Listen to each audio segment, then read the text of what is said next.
Ariel V. Cabrera. I am going to discuss under the literature during the rebirth of freedom in 1946 to 1970. But before I start to discuss, let me ask a question. What comes into your mind when you hear the rebirth of freedom? Okay, it means that the Filipino spirit was reawakened. During the Japanese occupation, the people are forbidden to use the English language and apply it to their literary works. It should be in their own vernacular language, but in this era, where the Philippines regained its freedom, both English and Filipino works and language were freely used and now released. In this early post-liberation period was marked by a kind of struggle of mind and spirit. Even though all of that Filipinos had by this time, they learned to express themselves confidently. During this period, there was a proliferation of newspapers in English, so this proves that there were more readers in English than in any other vernaculars.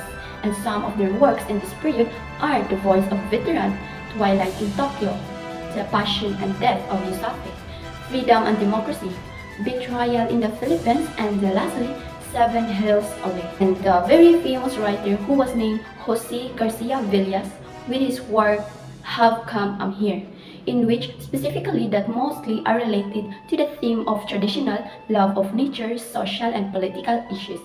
And there are also changes in their literary works as well. As you notice, from the Japanese regime, within their literary works, the works of poems such as haiku and tanaga, which covers only counted lines. It is very brief. So unlike now, it is longer. Like for the example, it is a novel, which is a book length type of literary piece. And in this era now of the example of literary work in the form of a novel, it is entitled Without Seeing the Dawn, written by Filipino author, namely Esteban Javillana. So this story focuses on a young Filipino farmer's hardship and poverty before the war, his slow emergence into a bitter fighter, guerrilla.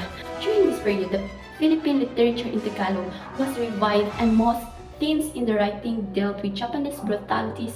The newspapers and the magazines publication were reopened like the Liwayway, Bulaklak, Ilang-ilang, and Sinagtala, which are not only rhyme but substance and meaning. And also, many books were published during the time. Another inspiration for writers in Filipino was the launching of the Palangka Memorial Awards for Literature headed by Carlos Palanca Sr. in 1950. Even until now, the awards are still being given, although the man who founded it has passed away. And the awards were given to writers of short stories, plays, and poetry. Okay, that's all about my discussion, which is a brief history about the rebirth of freedom. And I hope you have learned, and thank you for listening.